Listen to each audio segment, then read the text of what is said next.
Welcome to Cardboard Conjecture. We're a podcast about board games where we have opinions and conclusions formed on the basis of incomplete information. This episode of Cardboard Conjecture is brought to you by these great Saskatoon businesses: Amazing Stories Comics on 8th Street, Dragon's Den Games on 8th Street, and Breakout Escape Rooms on Faithful Avenue.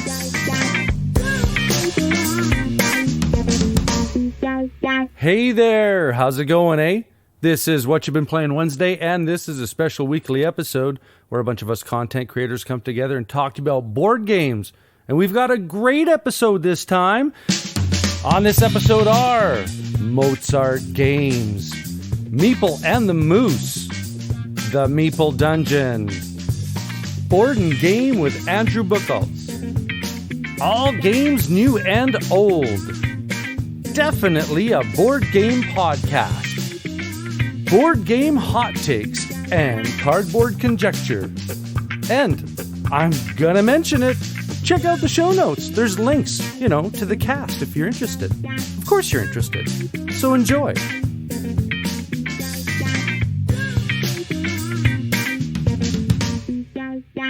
Hey everybody, this is Chris Morris back again for Whatcha Been Playing Wednesday.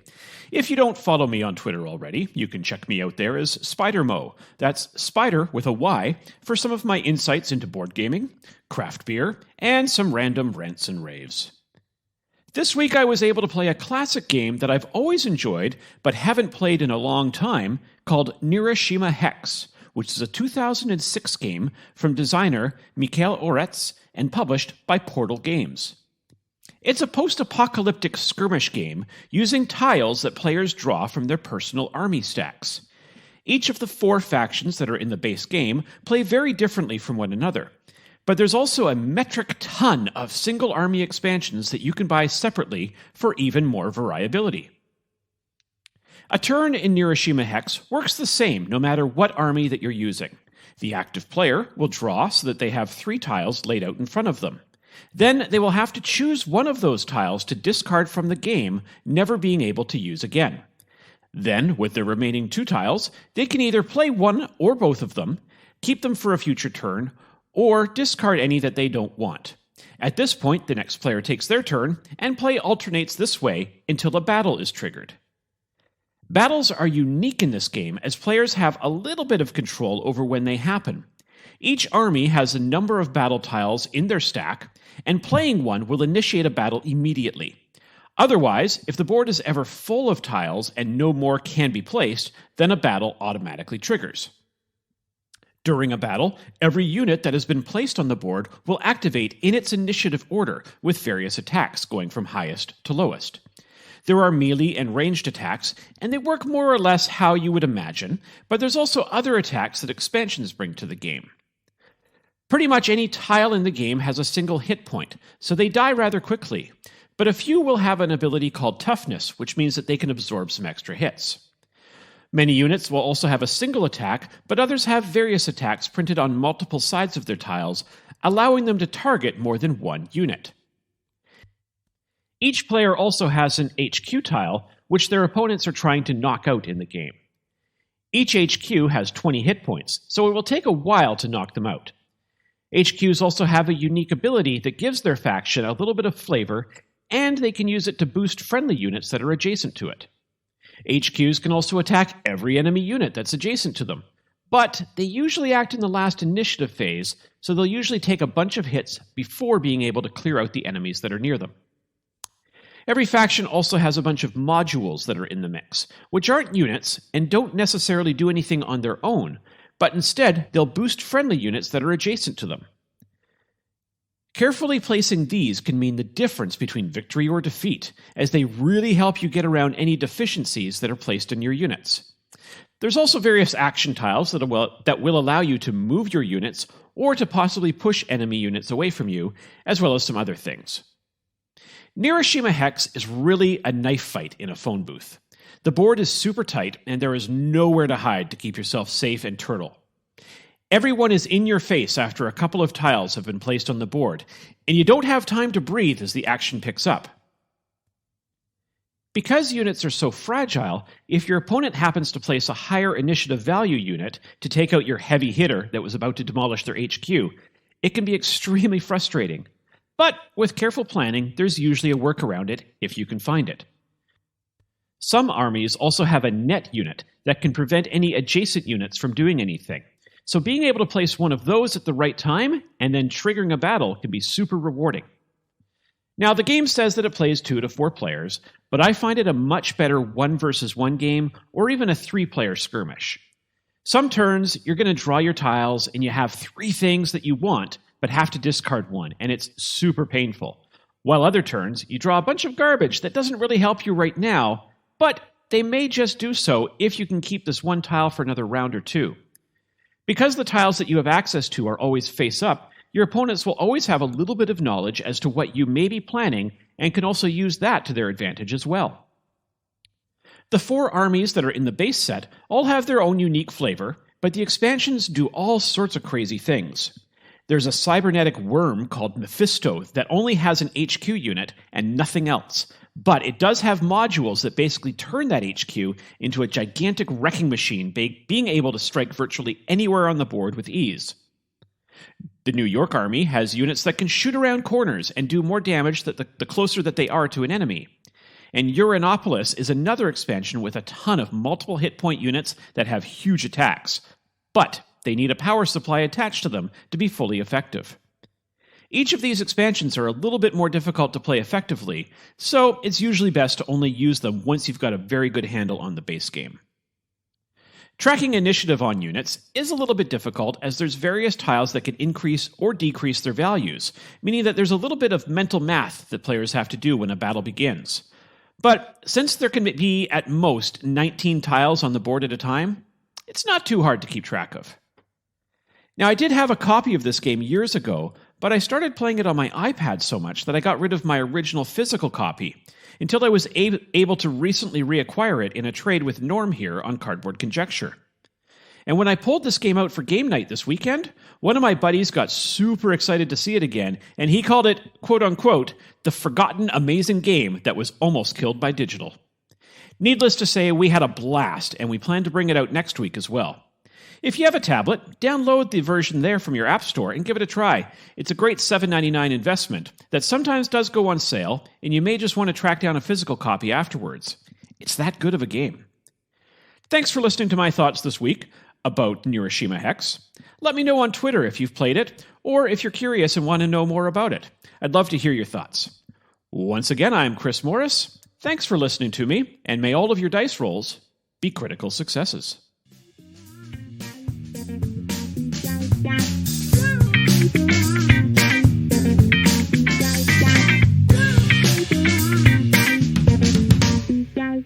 Hello, my name is Alex, and I write board game reviews over at meepleandthemoose.com, and I'm here to talk to you today about the games I played this week for Whatcha Been Playing Wednesday. Actually, I'll be breaking the games I played this week into a 4-part series, as I just concluded an epic week of gaming. A little backstory: last year my group and I booked off a long weekend from our jobs and lives and congregated at a beautiful oceanside cabin. We then proceeded to shut ourselves inside for the entire weekend and gorged ourselves on board games, and we called it CabinCon 2021. This weekend, CabinCon 2022 commenced. Day 1 of CabinCon had our group congregate at my house in the early afternoon, as we don't get access to the cabin until about 4 p.m. Now, you might ask yourself, why rent a cabin for the weekend if we all live close to each other? The answer is that doing so really gets us away from our daily responsibilities and allows us to really commit our time to the weekend. In theory, we could all just gather at one of our houses for each day for the weekend, but the separation from our daily lives is important for rest and relaxation. Also, this way, no one has to concern themselves with beverage choices and driving while tired.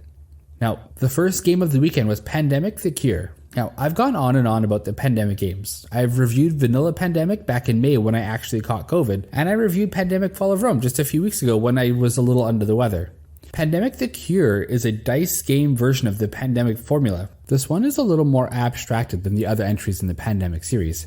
Each of the livable continents is represented by a disc with a transparent dice pip on it. Die of various colors are rolled and placed onto each of these discs.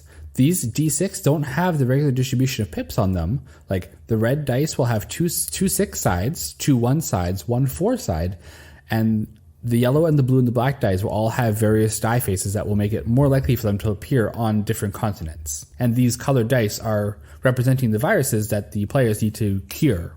The flow of Pandemic the Cure is to have players travel to various continents, treat the diseases, which moves them from continent disc into the center ring, and then either take samples, which will tie up your player dice until you discover a cure, or treat them from that center ring back into the general supply. Each character in Pandemic the Cure have their own dice pools to roll as well. My character, the contingency planner, allowed me to move dice from a continent onto the CDC board, which is how you pay for event cards in this game.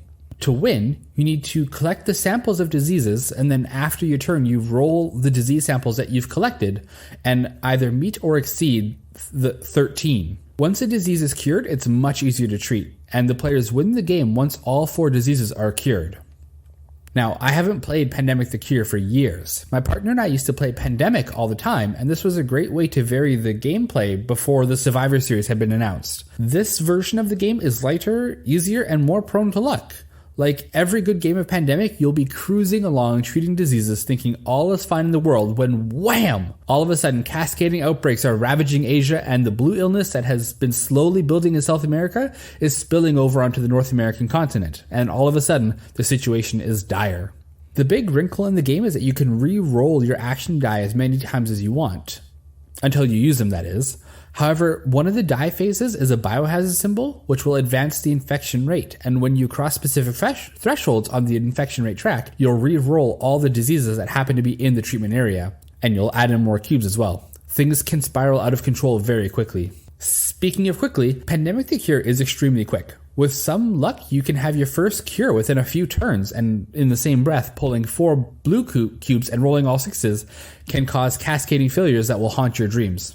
I should return to Pandemic the Cure soon for a deeper look, as I found myself enjoying this experience quite a bit. After Pandemic, we played Barren Park, Arboretum, and Sagrada, all of which you can read my full thoughts on my website. But the next game I want to talk about is Beyond the Sun.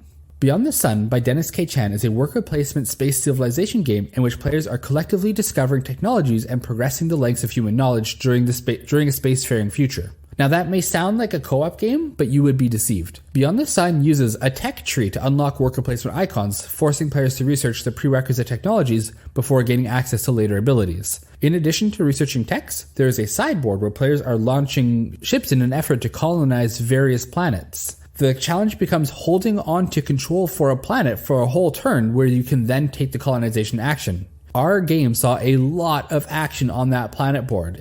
Each of the colonies were hotly contested. I tried my best to assert my dominance, but failed to research any of the final level technologies, and the game ended with me narrowly missing the victory, 64 points to Bigfoot 66. I really enjoyed Beyond the Sun. The variability is quite good with a wide variety of techs available, and the tech tree will build out different every time. This was only my second physical play, but it's growing on me fast, and I suspect it'll debut in my top 100 the next time I redo that list. And that's where I'll stop for today. Next week, I'll continue on with my thoughts on Gaia Project, 7 Wonders with the Armada expansion, and a very odd game of Scythe. In the meantime, you can follow me on Twitter at Meeple or on Instagram at Meeple and the Moose. Have a happy Wednesday.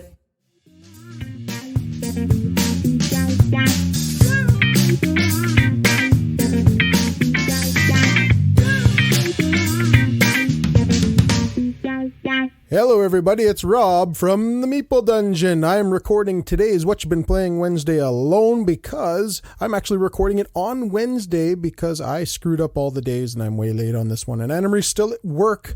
So I am going to be talking about one game we've been playing a lot this week, and that game is Harry Potter Death Eaters Rising. And this game comes from The Op and designed by Patrick Marino and Andrew Wolf. And this is one of several games in the Rising series from The Op. We also have Thanos Rising and The Batman Who Laughs Rising. And this is the third one that we've been playing in this series. And this game is, in the Harry Potter universe. And it's all about trying to defend the magical world of Harry Potter from the Death Eaters and then Voldemort himself. So how does this game work? There's a main player board that has 3 locations on it. One is the Ministry of Magic, one is Hogsmeade, and one is a Diagon Alley. And these 3 locations get clicked together into a circle to form your main board. And in the middle of that board is going to be a big, wicked mini, I guess you could call it, a figure of Voldemort. And so the way the game works is you're going to select yourself a house sort of a deal. So you can either pick Hogwarts or Dumbledore's Army or the Order of the Phoenix. And then you also, so that'll be like your player card. And then that's going to give you some options as to different characters you can be. For instance, I played as Hogwarts, and then my starting character was Dumbledore. And then, so yeah, once you have your starting card and your starting character, it's going to tell you the different dice that you're going to be using in this game, because this is a dice chucking game and dice allocation game. It's really, really cool. And the way it's going to work is once you have your card and your character laid out, you're going to lay out some extra characters from several decks of cards are going to get shuffled together. It's going to have Death Eaters in it, and then some characters from the movies, like all the different good guys, you know, and they're going to be of different colored cards similar to the ones that you have as your player card. There's going to be Hogwarts characters, there's going to be Order of the Phoenix characters, and Dumbledore Army characters. They're of 3 different colors. And you're going to shuffle those decks together, and you're going to shuffle in a Voldemort card as well. And that Voldemort card will come into play and kind of trigger when things are getting really dire once he's been drawn. And the way the game is going to work is you are going to choose a location of one of those 3 locations on the board, and you're going to travel there with your team. And your team just starts as your single player. So I would only have Dumbledore on my team at this point. And you're going to go to that location, and you're going to roll the Voldemort die. So it's this green 8-sided die. You're going to roll it, and it's going to turn Voldemort's figure into one of two directions. It'll either turn clockwise or counterclockwise, or maybe even stay in the same spot, depending. And if he's pointing at a location that you're in or other characters are in, he's going to do some bad things to you. But once you've rolled him, then you take your die, the die that your player card dictates to you. And those die are going to be rolled, and you are going to assign those die to various different things. So at each location, there's always going to be 3 different characters there. One of which will usually a couple of which are going to be good guys. And then there's going to be usually a Death Eater there as well that you're going to have to deal with. So you can use your die to try to gain the good characters to your team, or you can assign your die to try to take out the Death Eaters. And so you really have to make some interesting decisions in this on whether or not you want to try and gain a character or try to take out one of the bad guys. And yeah, you kind of do this thing over and over and over again. So you assign your die and you do what you do, and maybe you've met the requirements to claim a character, and then you're going to take that character to your team. And then once you've done whatever you're going to do, you replenish everything, and then it goes to the next player's turn. They're going to do the exact same thing that you just went through with picking a location, rolling the Voldemort die, seeing where he's pointing and the things that he's going to do, and then rolling their die to see what different things that they're going to come up with, and assigning those die to either collect characters or take on some Death Eaters, or even Voldemort himself when he gets drawn later on in the game. And yeah, you just go through. It's like a fight against time. In order to win the game, you basically have to defeat Voldemort, and you have to give, I believe it's 5 damage you have to do to him. But in order to do those damage to Voldemort, you're going to have to have defeated 5 Death Eaters first, because you can only deal out 8 damage per Death Eater that you have previously defeated. So that's basically the only way to do this, is to take out 5 Death Eaters and then eventually take out Voldemort before he has gone through and ended the game for you, because the game can end for you in several ways. We've been playing a 2-player game most of the time, and if there's too many wizards on your side defeated, killed, like I believe it's 8 of them. If you have 8 wizards killed on your side, the game is over. If any one player has all their wizards on their team defeated, it doesn't matter who it is, the game is over. If 4 or more places are corrupted, there's some corruption tokens that go on with Voldemort where he's pointing. If those are corrupted, you lose the game. And if any one location is corrupted completely, you also lose the game. So there's a whole bunch of ways to lose this game and only one way to win it. And it is, it's an interesting one. We are going to be reviewing this game as one of 3 different Harry Potter games on the next episode of the Meeple Dungeon podcast. So if you'd like to hear about more about the Death Eaters Rising, as well as the, I believe it's the House Cup, as well as the, Hogwarts Battle, Harry Potter Hogwarts Battle, Harry Potter House Cup, and Harry Potter Death Eaters Rising. That will be in the next episode of the Meeple Dungeon podcast. That's it for this week, and we will both be back in the chairs for next week. Okay, so we will see you next week. Cheers!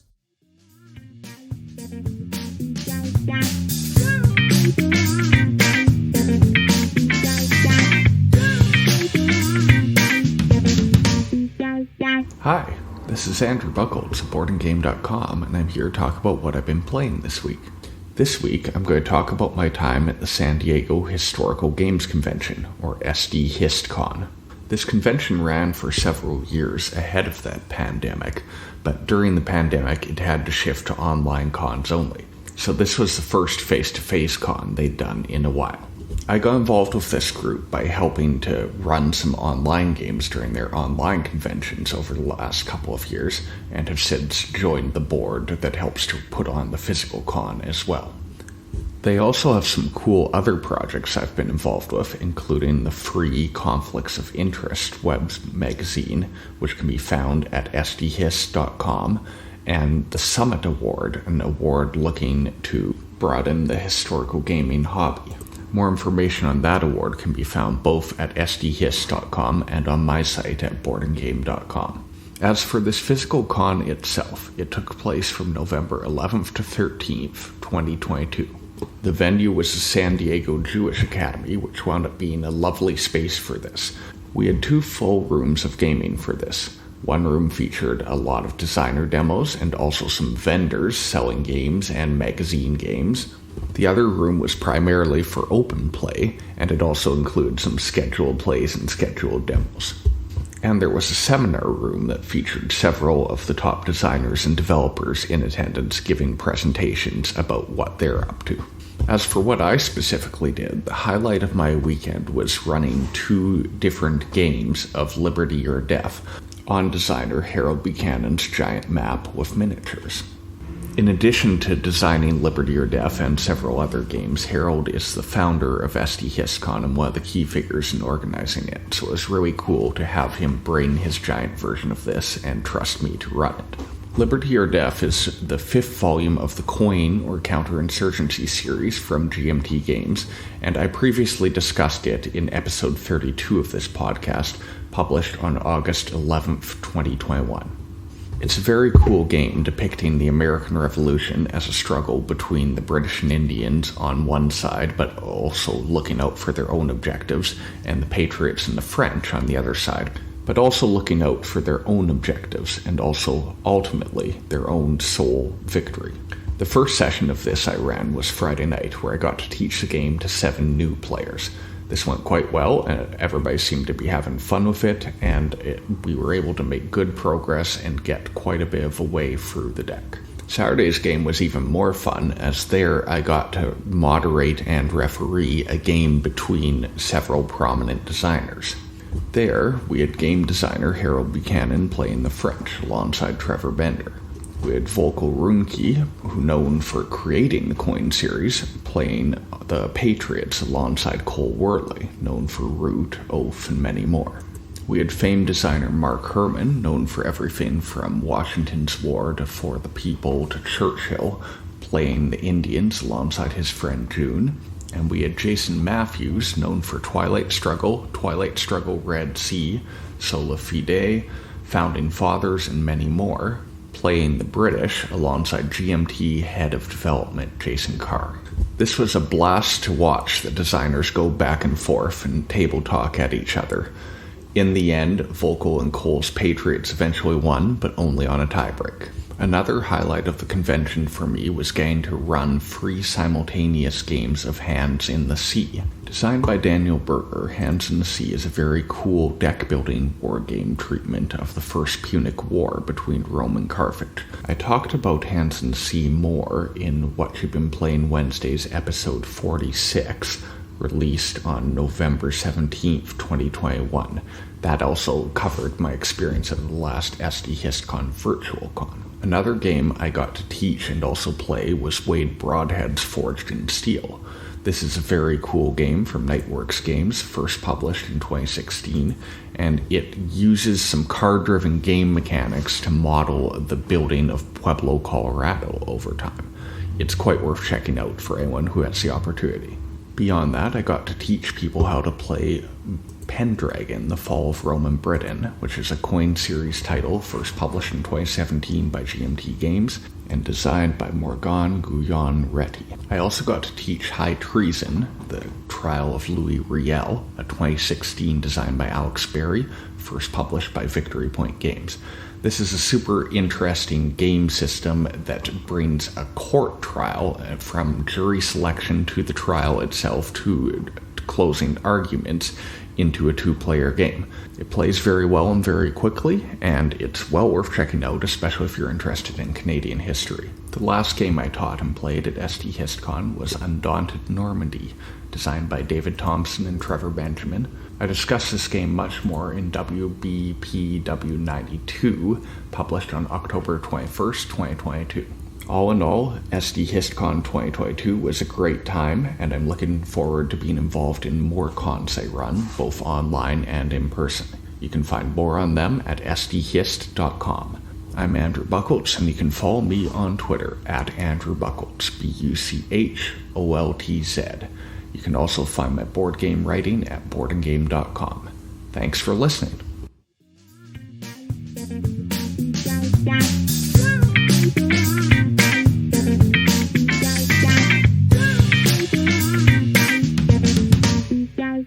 Hi, this is David from the All Games New and Old YouTube channel, here with another Whatcha Been Playing Wednesday segment. So, just recently I was able to try Massive Darkness 2 for the first time. Now, I've never played Massive Darkness 1, but from my understanding, they do play pretty differently from each other. And this is a dungeon crawl game. So much like many other dungeon crawls, you're going to pick your player character, and you're going to pick the scenario you're going through. It is not a campaign game, at least not out of the box, although you can get expansions to make it one. But then you're going to go through the dungeon trying to complete whatever it is you need to complete and fight a lot of monsters along the way. So every turn, you have basically 3 actions you could do. So you could, for instance, move, which you usually have 2 movement points unless you're a specific character. You could fight. You could interact with something in the environment. And when you open those doors, you're going to find out what's on the other side. Now, you may know that some sort of monster will spawn, but you won't know until you get in there. And then you just draw a card from the monster deck. It spawns the monsters that are supposed to be there, and suddenly you're in a fight. Now, the monsters, in addition to just being whatever random monster they are, also get a random item that they'll be carrying, which is usually going to be some sort of weapon, which can affect how they'll attack you. So if you fight a group of skeletons in one dungeon, the next time you fight them, it might be something a little different. Maybe they'll have crossbows instead of axes, or any number of other possibilities. Every group of monsters is going to have 1 leader monster as well as 1 minion for each player that is in the game. And they'll do their best to take you down, and you try to take them down as well, of course. Now, all this sounds pretty standard. You have your special dice depending on the weapons you have. You have some ranged weapons or some magic attacks. Nothing you haven't seen before, probably. But what makes this one different is that each character has their own special components and their own special way they get things done. I was able to play as 4 of the different classes that are in the main box. There's 2 I didn't do. I didn't play the mage or the paladin, which is kind of odd because if I was playing D&D, those are 2 classes that I like to play, but I tried everything else first for whatever reason. But to give you an example, for instance, the rogue, before the rogue takes their turn, they have their own special little bag of tokens, and they're going to reach in and pull out 3, the same number of activations they have. And each one of those is going to have some sort of a bonus on them. And every time you activate, you're going to turn over one of those to its used side. But if the action you take matches the bonus that was on there, so for instance, if you were using it to move and it was a plus however much movement, you would get that bonus. If you just turn over and it doesn't really match what you're doing, then you just take your action as normal. But that's kind of interesting because you will, especially in the larger dungeons, level up as you go and get more and more skills. You'll be adding different tokens to that bag, so you can really affect how the rogue is going to play and the likelihood that they're going to get certain sorts of abilities or bonuses for them. Another character, and my personal favorite, is the ranger, who is a centaur, really good with bows. So when you're going to shoot at someone using your bow, you have a special arrow deck, and you are going to flip one card over at a time. Along the top, there's between 1 and 4 arrows. And so what you want to do is ideally get to 7 arrows along the top. You definitely don't want to get more, and less is okay, but not as good as if you hit exactly 7. So it's got this push your luck element. If you get under the 7, there is a section on each card telling you what bonus that attack will get. If you get exactly 7, again, there's a bonus on each card, and it's, of course, a lot better than the ones that are less. But if you go over, you've busted, and usually those bonuses on the card are going to be a negative thing for you.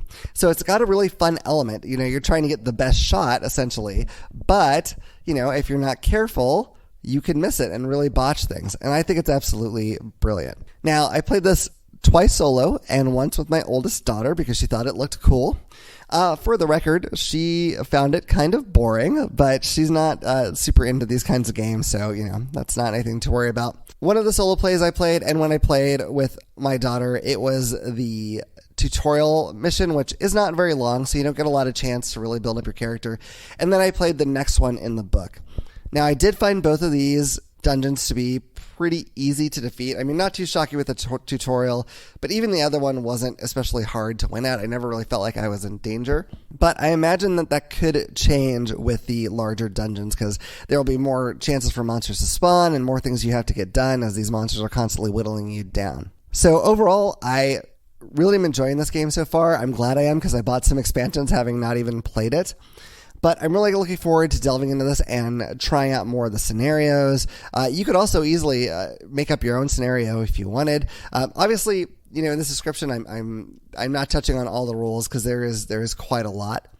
But, I think if you're a fan of dungeon crawl games, and especially if you like the idea of having one that maybe isn't necessarily a campaign one that you can knock out in maybe an hour and a half, Massive Darkness 2 is a really great game. So I'm going to go further into it before I do any kind of final review, but so far, I'm really positive on it. So as a side note, we have been on the YouTube channel counting down our top 50 games of all time. And our very last part of this counting down, number 10 through 1, is going to be coming out this coming Saturday. So if you haven't caught the rest, it's all up there for you. So go check that out. Subscribe if you like what we do. I'd really appreciate it. Again, the YouTube channel is called All Games New and Old. Until next time, I'll see you all around the table.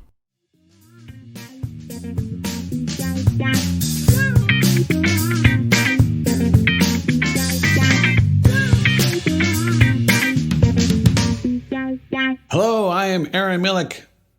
And I'm Royce Calverley. And we are definitely a board game podcast. A podcast definitely about board games, except when they're not. And we're back on Whatcha Been Playing Wednesday. Royce, what have you been playing on Wednesday? All right. So I was talking with Tim from Board Game Hot Takes.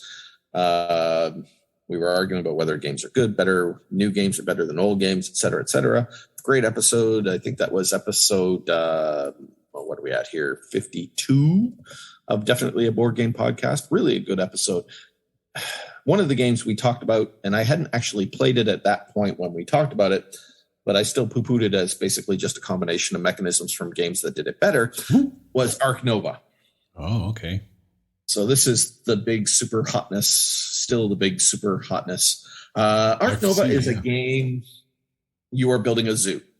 Okay. And it has been, I think, fairly, as opposed to unfairly, compared to Terraforming Mars. There is a lot of similarities with Terraforming Mars.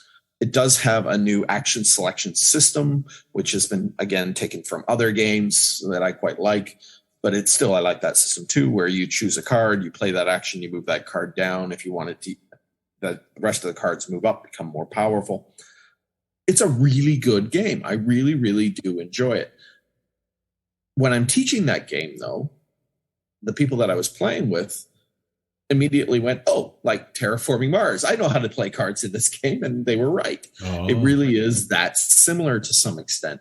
And it makes me wonder why I would play this one over Terraforming Mars. So I like the theme of this one better. I love the idea of building a zoo. I love zoos in general. But I'm already invested in Terraforming Mars. Am I going to play Ark Nova? Well, I'm going to play it more just to sort of get an idea. But will I like it better than Terraforming Mars in the long run? I honestly don't know. And I don't know if there's room in my collection for both, to be honest. And then it does something that I kind of hate. And this is going to seem really, really superficial, but the board is like maybe 8 or 10 inches wide and 3 feet long. Oh, I hate that. wow. I really, this has been a trend in games. Flamecraft does it. Museum does it. Ark Nova does it. That they have this long, skinny middle board instead of sort of like the square rectangular board. I get why they do it. I've been told that I'm wrong on this one. I've been told that this is not correct, that other people love that shape, but I just find it's awkward to play on. I can't really see from one end to the other, and it doesn't fit on most tables well outside of a convention center. Great for convention tables, but that's what the advantage is. Convention tables. Okay. Yeah, it definitely is great for convention tables because convention tables usually are about 2.5 feet wide. Right. So the standard game board often takes the whole space and you sort of have to sit around it as opposed to, next to the board. But outside of that, I don't really get it and I don't like it. And honestly, I would like the game more if it had a square board. So it'll be interesting. I'm not sure it's going to stay in my collection. We'll have to wait and see. I've got to play it a bunch more. But at this point, it's on the fence. It's interesting. And that board is a good portion why. And I think I've seen this game. This is one with the big elephant on the front. Is that? That's the one. I've seen it. Yeah. Interesting. I've obviously looked at it. But I'm not sure after what you said if it's something I'll approach. No, okay, just to be clear, I am very much in the minority on this one. I see. Absolutely very much in the minority. Yeah. Yeah. Well, since you poo-pooed a game, I'll poo-poo a game. How about that? We're all full of poo-poo today. We sure are. Oh, I got a chance to play a Kickstarter called Imagineers. Ken Franklin, Chris Leader, Meeple Games 2019. Very excited about this because the idea was build your own theme park. And somehow they managed to make that not fun. The art is very childish and a little too similar for it to be exciting to choose your attractions. You're basically building attractions and your own roller coaster. You have entrances to the roller coaster, entrances to the attractions, and meeples are moving into your rides, going on the rides, and you score points, and you're trying to get prestige and everything else. You get to name your rides, which is okay. You have little name tags to make sure everyone knows whose ride is whose. But the actual differences between each ride, aesthetically, not enough for it to be very exciting. As you build your own roller coaster, people can go on it even if it's not finished. Doesn't that sound like dangerous fun? We got a little thematic disconnect is what you're saying. Yeah. Here. Your roller coaster is supposed to be complete after you have 4 elements to your, like 4 cards building your roller coaster, but you can have people go on it, even have 1 card, 2 cards, doesn't matter. My biggest problem with the game is the actual mechanism or mechanic of you have to move the meeples on the board, the people who are going to go on your ride from one ride to the next. It's like a Mancala kind of mechanism, and it makes no sense. You can read the rules, you can watch the videos, you'll have to play it a couple times before you totally understand how it works. It was like a process of elimination sort of thing for us before we figured out how it's supposed to happen. It's very specific on how it works.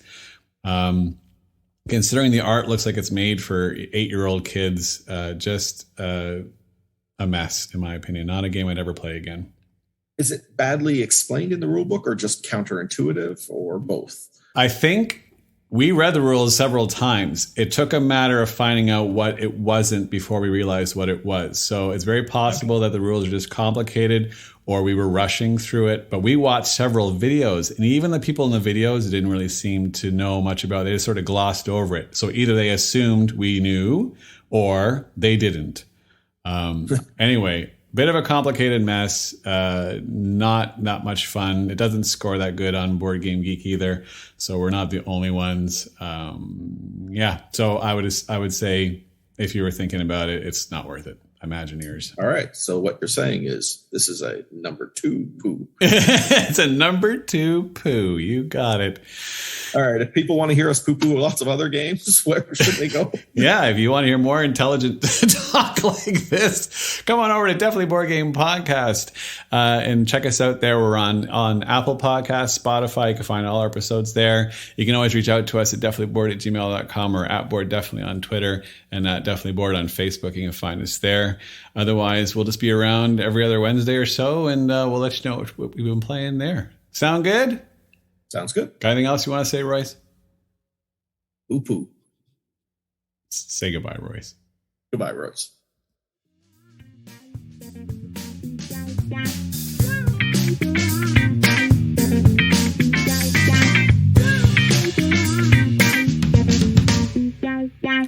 Hey there, this is Tim from the Board Game Hot Takes podcast.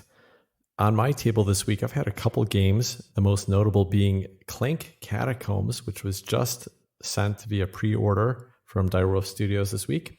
But I'm not going to talk about that tonight. If you want to listen in about that, I'm going to give my thoughts in a couple weeks on our podcast, the Board Game Hot Takes podcast, and you can find us wherever you listen to podcasts. But I want to talk about another game that's been on my table lately that I haven't given a lot of attention to before, and that's a Stefan Feld game, The Castles of Tuscany. Castles of Tuscany, I think, has generally been overshadowed by its earlier predecessor, The Castles of Burgundy, which is one of my top 5 games of all time.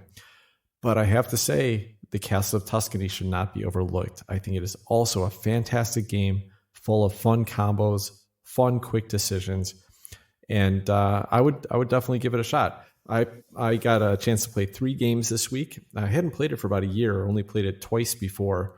But once we busted it out, I kept wanting to go back to it. This is a really simple game. Has some similarities to Castle of Burgundy if you're familiar with it, in that you have a grid of hex spaces.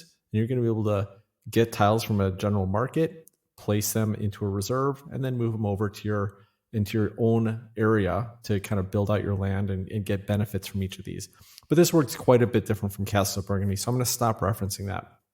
Essentially, at the start of the game, everybody has 3 little grid tiles. You can kind of arrange them a little bit the way you want to lay them out. And you're trying to complete different regions in this map. There are about, I want to say 6 to 8 different colors of tiles you're going to be activated. I don't have that up in front of me right now. And each of those different colors of tiles does a different thing when you place it on your player boards. They might give you, for example, marble, which is going to let you discard that marble to take another action. They might give you workers, which count as kind of a wild resource. They might give you points. They might give you some special random benefit or bonus card.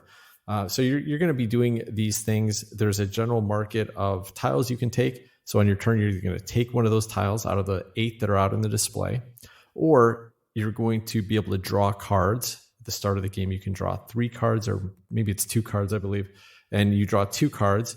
And at any time, you can discard those 2 cards. Your third choice of action is to discard 2 matching cards to take a tile from your reserve and put it over onto your board, and then get the benefit that activates.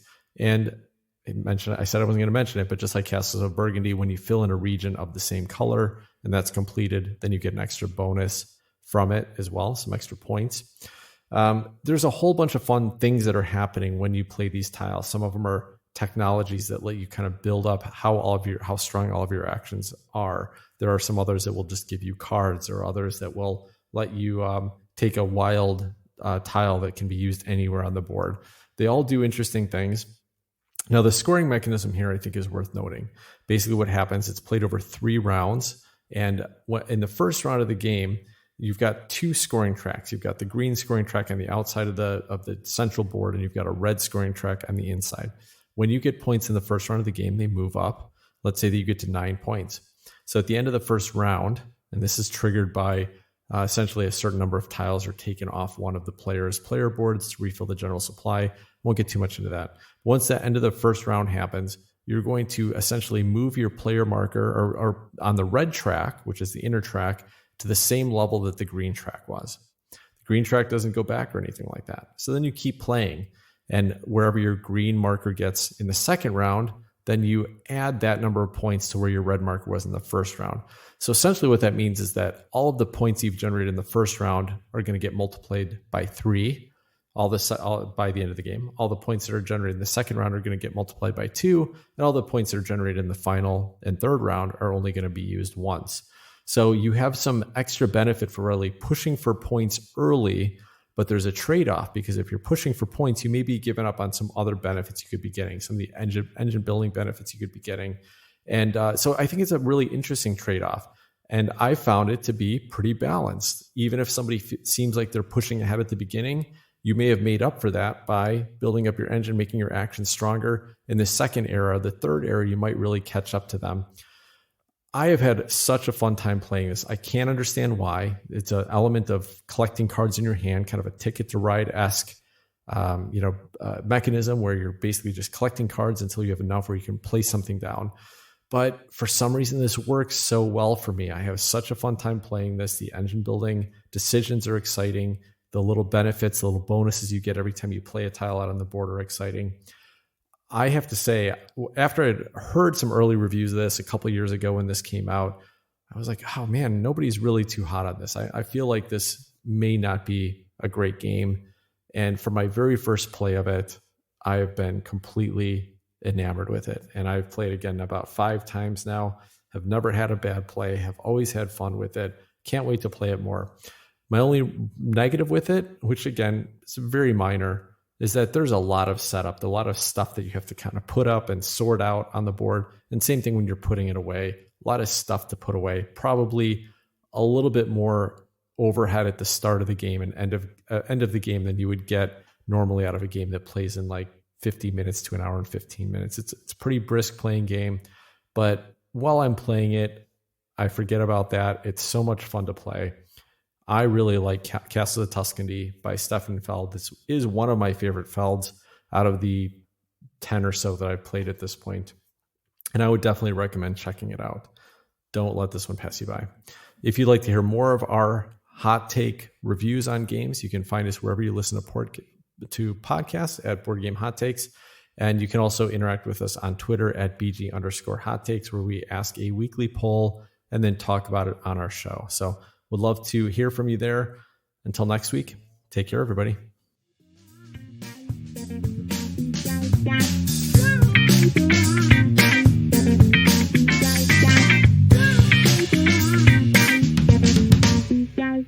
Hey everybody, Norm here from the Cardboard Conjecture podcast and Bridge City Board Gamers here in Saskatoon. And it's been a while since I've talked about what the community's been playing. So let's take a quick look at what the Bridge City Board Games community has been playing. Let's start off with Hans. Here we go. Good set of games played at KefCon this weekend. Trictarian, Arc Nova, Planted, Endless Winter, Tilturn, I think. Tiltum. There we go. Woodcraft, Bonfire, Azul, Queen's Garden, Mosaic, Francis Drake, and Bitoku. I'm glad that it was a con because that's a lot of games to have played. I've drool on about all of those games. Arc Nova, I have. It's fantastic. I've not heard of Planted. Endless Winter, I have that one. It's in the mail. And I can't wait to play that one. The Miko does the art, and he's just so fantastic. Bonfire, I'll be talking about that one with my little solo experience. Fantastic. Wow, what a lineup. Ryan, Mr. Rao. Finally, I'm so happy that he's got this in his collection because I have pumped these games up. Not Verdant, but I pumped the other two up so much that I hope the hype has paid off. But he played the trilogy Calico, Cascadia, and Verdant this past weekend. Also streamed playing Champions of Midgard, Flamecraft, and also a ton of games of Point Salad on BGA. And a lot of async games of Nippon. Love Nippon. Great economic game, and it'll make your brain break. The very cool use of the meeples. That's I'm not gonna. I could go into a review, but Calico Cascadia. The third one I can't talk about it because I haven't got it. But the Calico and Cascadia are such good games.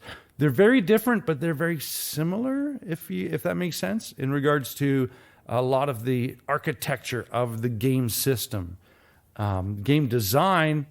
It varies, but they're both so cool. Calico is a make your mind hurt abstract, and Cascadia, a lot of pattern recognition and kind of dual layering of an abstract puzzle. Very cool games.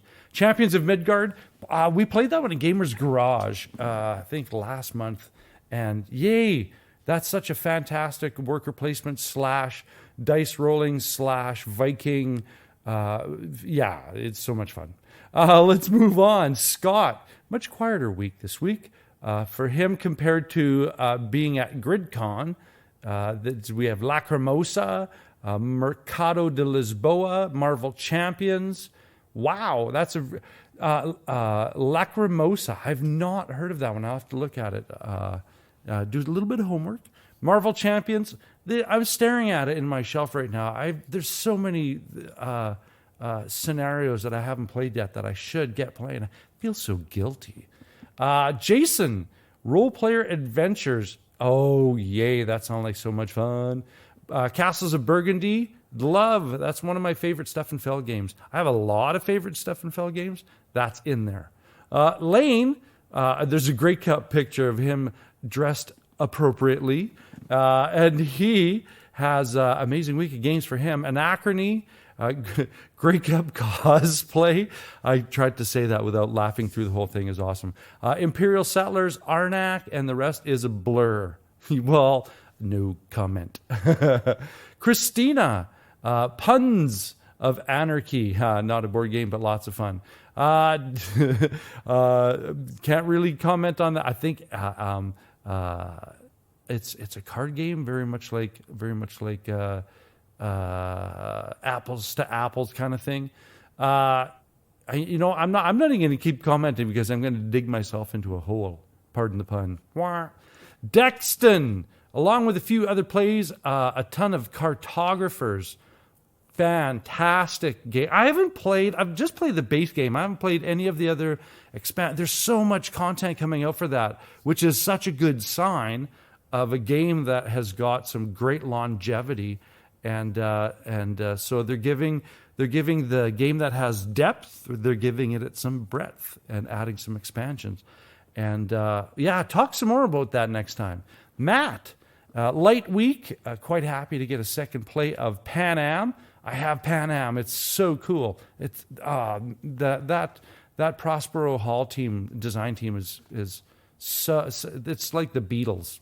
The game has something interesting, decisions and player interactions. It does. It's not deep, but it's not light, and it keeps your brain working. So nice. Filling up the list, John, Charioteer. I hope I said that correctly. You know what? I have not, John, I apologize. I have not heard of this game at all. I'm going to put it just a second. I put it down on my list of homework. I'm going to go look that one up. And I'm considering it's the player. I think it's got some depth to it. It's probably like a 6-hour game. I'm smelling like an 18xx kind of thing. Or not. Or maybe it's a trading in the Mediterranean thing. Who knows? Just those two guesses, those were like, hit a brick wall with that guess. Anything could be trading on the Mediterranean lately. For me, I played I had some fantastic solo plays of Bonfire, Stefan Feld, and it's. I should do an episode, a Cardboard Conjecture episode on solo play systems, because one of my least favorite systems is beat your own points, and sometimes the Euros, that's what they have, right? But I believe I'm just going to throw this conjecture out here. For me, at least, it was Stonemaier Games with Viticulture, and I believe Morten Andersen with the with that Otama deck. And once that deck came out, it has influenced a lot of the solo plays, and I think the pandemic as well has influenced a lot of designers to include solo plays.